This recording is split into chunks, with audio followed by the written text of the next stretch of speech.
In this lesson, we will examine the ER diagram of the Rental and Utility Accounting module built in the K2 ERP Designer. At this stage, I have already created the main reference directories, documents, system entities, and the relationships between them. The main purpose of this diagram is to describe the complete business process, from the tenant and the rented premises to meter readings, charges, invoices, payments, and subsequent reporting. Let us begin with the main entity, the tenant directory. It stores information about the company or individual using the premises, including the tenant's name, contract number, contract start and end dates, contact person, telephone number, and email address for sending invoices. At the same time, the tenant does not exist in isolation. It is linked to counterparties, contracts, and contact persons that already exist in K2 ERP. In other words, we do not duplicate this information. Instead, we use the system's shared database. The next important entity is the directory of rented spaces. It describes a specific premises or room, including its number, name, area in square meters, rental rate, and the tenant using it. This table makes it possible to determine who rents a particular space and at what rate. The one-to-many relationship shows that one tenant may use several premises. Next is the Services directory. It describes all types of services, including rent, electricity, water, cleaning, and others. For each service, we specify the calculation method, unit of measurement, base tariff, and, when necessary, a standard consumption rate. For example, rent may be calculated based on the area of the premises. Utility services may be calculated from meter readings, and some services may have a fixed price. A separate section of the diagram is responsible for meters and their readings. Each meter is linked to a specific rented space and a specific service. For example, the electricity meter for room A101 is linked to the electricity service.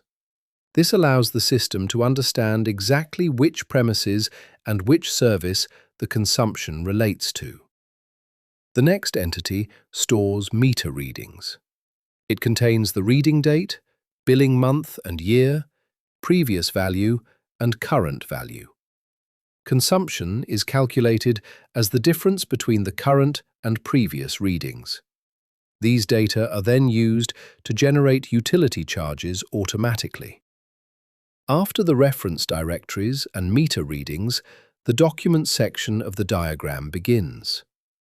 The first main document is the charge document. It is generated for a specific month and year and contains a number, date, status, and total amount. The document consists of a header and charge lines. Each line contains the tenant, rented premises, service, unit of measurement, quantity, price, and amount. For example, separate lines may be generated for rent, electricity, water, and cleaning for the same tenant. The line also stores the calculation method and, when required, a reference to the corresponding meter reading. This makes it possible to see which source data were used to calculate each amount. The next document is the tenant invoice. It is created on the basis of posted charges and also consists of a header and line items.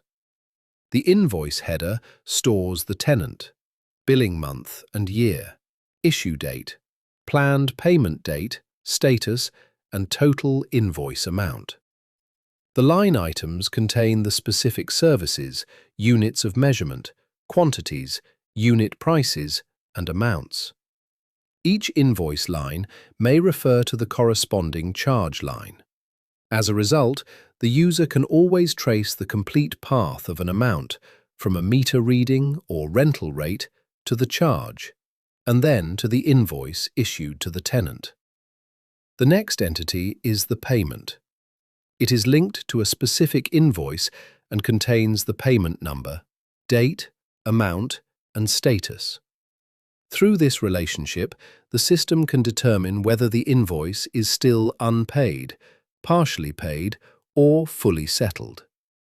If the total amount of all payments equals the invoice amount, the invoice receives the status paid.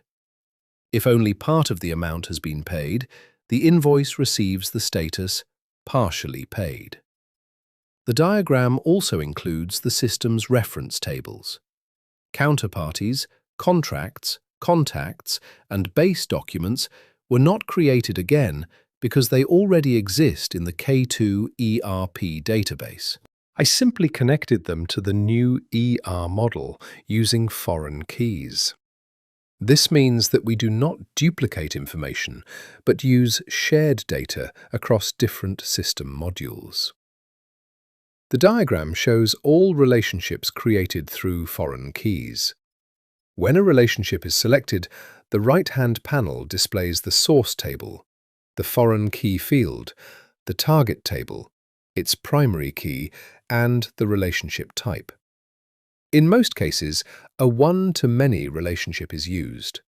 One tenant may have several rented spaces, one charge document may contain several lines, one invoice may contain several items, and several payments may be linked to one invoice. Referential integrity rules are also configured here. They determine what should happen when related data are updated or deleted. This is important because it keeps the database consistent and prevents records from referring to objects that have already been deleted. As a result, we have created a complete ER diagram for the rental and utility accounting module. It describes not only the table structure, but also the core business logic of the future application. Based on this diagram, K2 ERP can generate the database structure, after which we will move on to creating components and the user interface.